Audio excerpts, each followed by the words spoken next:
Sampai di Magelang tes apa segala macam bareng sama Pak Hadi Cahyanto. Wah. Di Magelang sama-sama itu. Iya.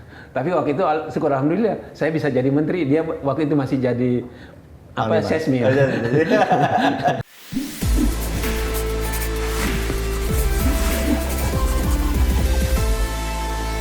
Halo Sobat Investor dan Sobat Fundamental, jumpa lagi dengan saya Mas Sirom, pemimpin redaksi IDIC Channel dalam podcast kesayangan kita The Fundamentals.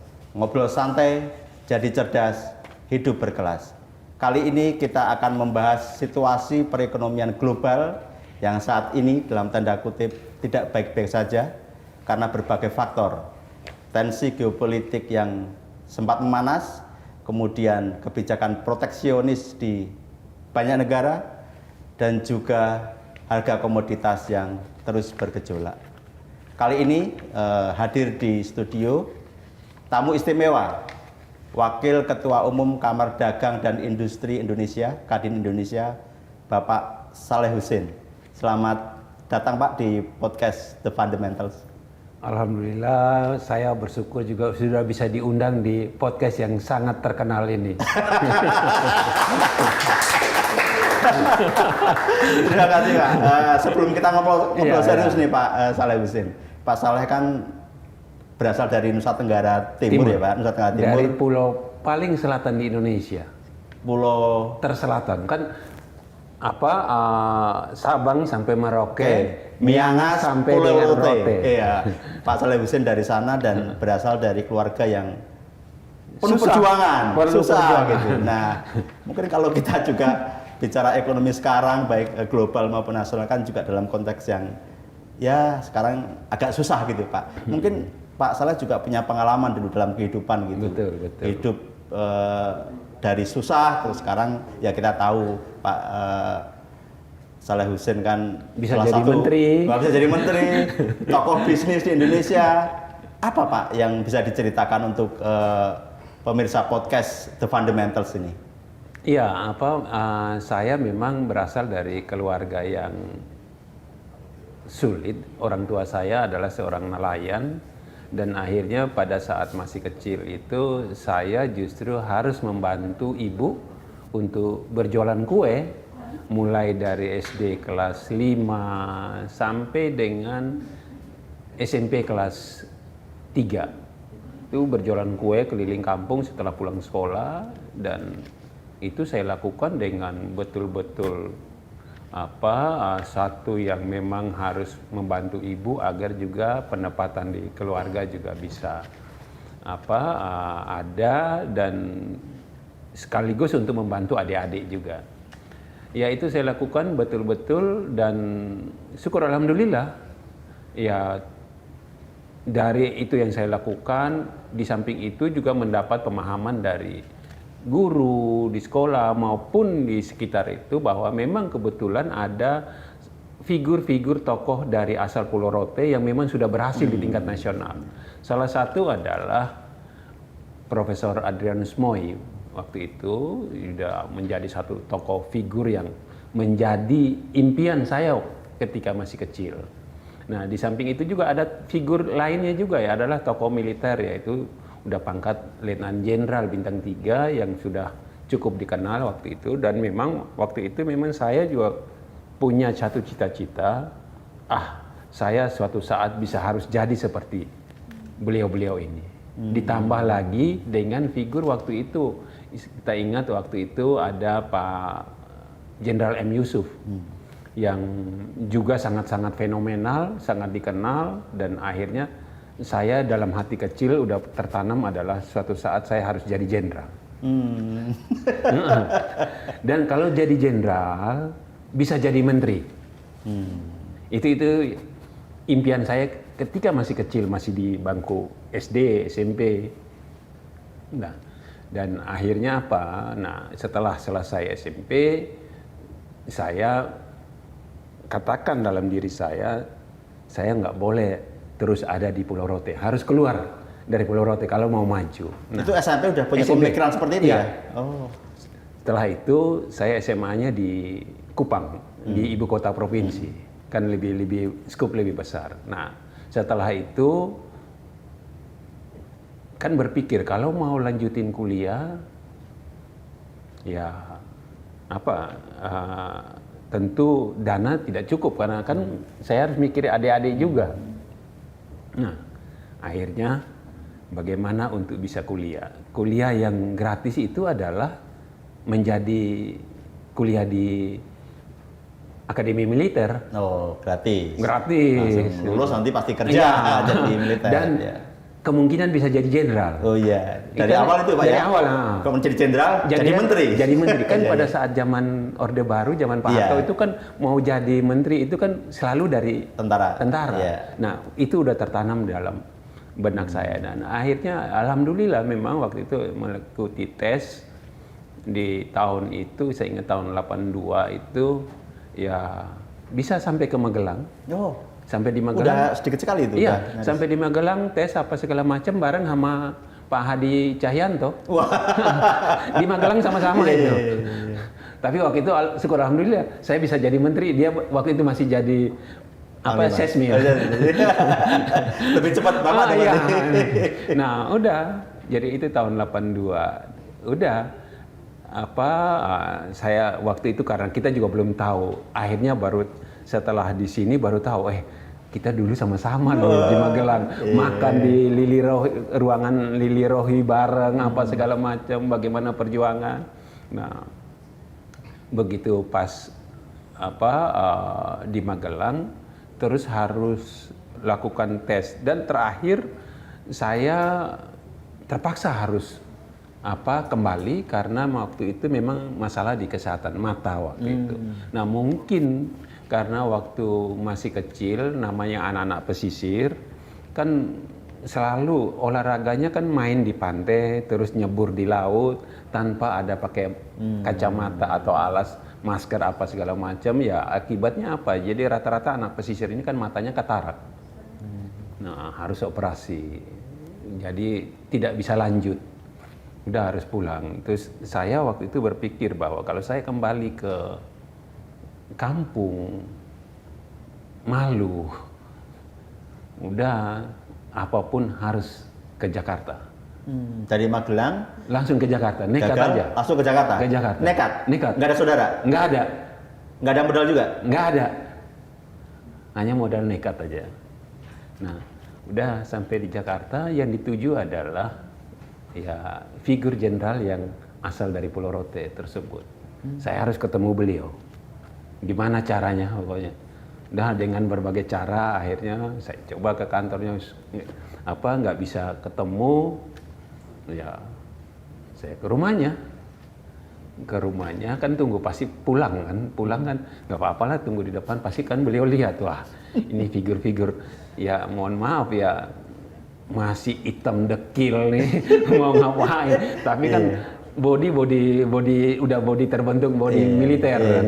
Udah ya mungkin beliau karena dengan keluguan, dengan niat yang tulus ya akhirnya kan biasa kan kalau zaman dulu itu kan seorang perwira kalau pulang ke rumah apalagi jenderal, waktu itu beliau ada Danjen Akabri kan biasanya kalau di rumah pulang lapor keadaan rumah aman apa segala macam lapor kayak seperti di tentara di komando-komando kan seperti itu. Nah mungkin beliau juga lihat yang di depan ini kok tampang-tampang dekil anak NTT ini. Akhirnya mungkin nanya ke yang jaga itu siapa. Akhirnya syukur alhamdulillah.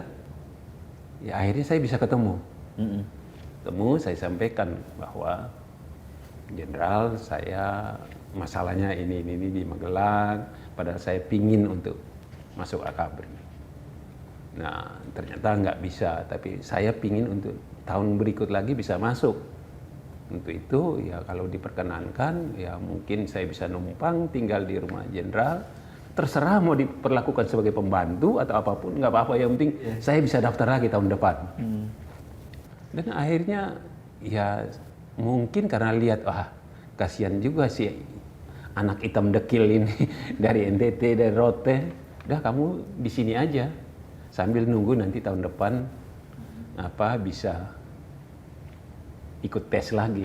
Ya, alhamdulillah. Nah, ketika saya diperkenankan kayak gitu, akhirnya ya tanpa disuruh, tanpa di apapun, saya tahu diri.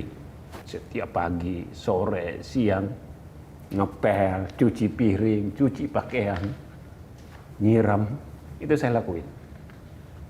Tanpa disuruh sedikit pun. Dan saya juga memang tidak diperlakukan sebagai pembantu, tetapi begitu sore hari, ya saya keluar main, apa segala macam. Kan kebetulan pas tinggalnya pas di Menteng, daerah Menteng. Oh, iya. Dan lingkungannya kan zaman itu tahun 80-an kan seluruh petinggi republik kan ada di situ. Akhirnya saya main dengan anak-anaknya segala macam. Udah berteman, saya alhamdulillah bisa bermain baik apa segala macam. Saya bisa diterima dengan baik apa segala macam. Dari situlah berkembang. Jadi mulailah apa segala macam. Akhirnya tahun berikut lagi saya daftar lagi. Masuk bareng sama Boy Rafli. Oh iya. Firman, Santia Budi. Iya. Nah, itu udah bareng tuh berangkat dari apa? 83 berarti ya? 84. Jadi saya skip setahun dulu. 84 baru daftar lagi. Berangkat ke Magelang bareng, naik bus bareng sama Boy apa segala macam. Terus dari Angkatan Darat macam-macam tuh, ada siapa-siapa aja tuh. Tapi yang dekat kebetulan itu waktu itu Boy kebetulan dekat. Udah berangkat ke Magelang apa segala. Sampai di sana lagi, ya termasuk si siapa lagi 88 ya ini si mantan KSAU, terus ada mantan Kapolri apa segala macam. Udah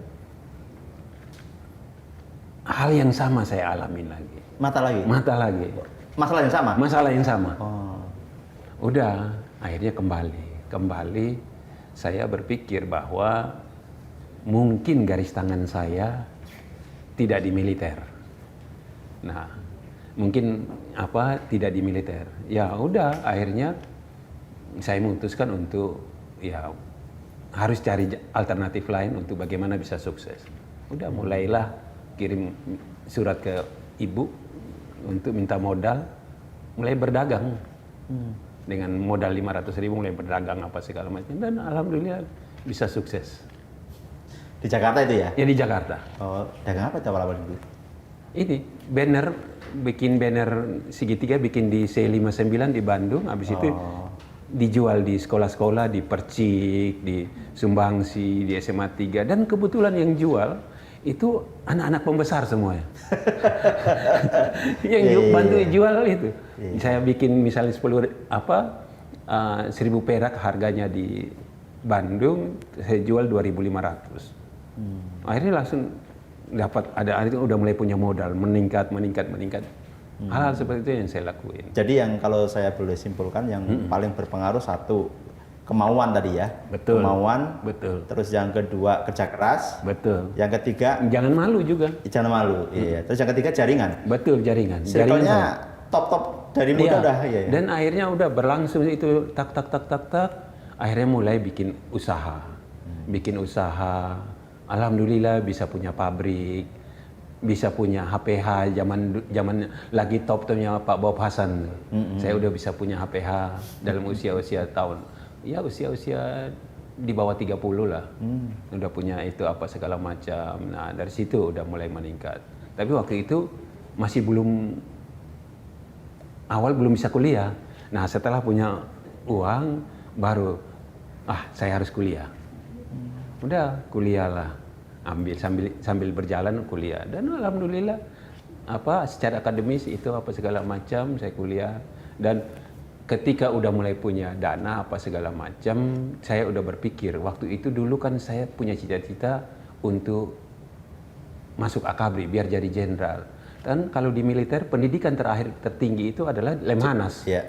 Akhirnya saya bilang, saya harus Lemhanas. Dan saya waktu ikut Lemhanas pada usia yang sangat muda. Sangat muda, dan alhamdulillah Lemhanas. Nah, Boy apa segala macam ini kan masih letkol apa segala macam. Saya bercanda, abang kuliah duluan, abang Lemhanas duluan ya. Sambil bercanda, kan mereka masih butuh waktu lama baru bisa sampai ke pendidikan terakhir tingkat tinggi di militer itu kan. Saya Lemhanas tahun berapa tuh, 2006. Waktu itu pun juga sebelum saya terjun ke politik, saya dalam benak saya adalah saya harus bekali diri saya pendidikan yang betul-betul mumpuni sebelum nanti ketika terjun di politik, sehingga begitu masuk di politik nggak asal nabrak. Saya bekali betul-betul. Dan syukur alhamdulillah ya cukup sukses lah. Luar biasa ceritanya Pak Saleh. Tapi sebenarnya panjang, kalau saya cerita ini bisa habis waktu lama. Kadang-kadang keluar air mata saya malah. Iya. Tapi ceritanya luar biasa sih dari bisa bayangin dari Pulau Rote dengan modal nekat. Bisa dan syukur alhamdulillah kalau waktu itu saya datang di Jakarta, kalau salah tempat, misalnya di daerah, saya nggak sebut nanti, bisa marah netizen. Iya. Wah, kalau misalnya di tempat salah gaul, gaulnya misalkan saya modal militernya kan ada. Iya. Kalau salah gaul, misalnya katakan, saya nggak sebut itu, bisa dimarahin netizen. Iya. Di lingkungan yang beda, kan bisa jadi preman. Iya, benar. Modal militernya kan ada. Iya. Untung bergaul pada tempat yang tepat dan kebetulan saya juga bisa bawa diri, bisa diterima oleh mereka yang kebetulan punya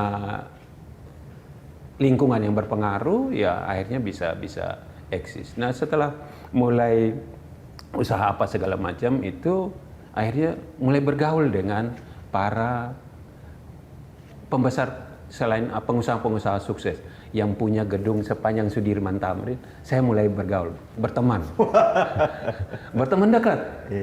Dan dari situ pada tahun 80-an, 90-an saya udah dekat sama pemilik-pemilik gedung yang sepanjang Sudirman Tamrin. Luar biasa. Oke, ceritanya sangat inspiratif ya. Betul.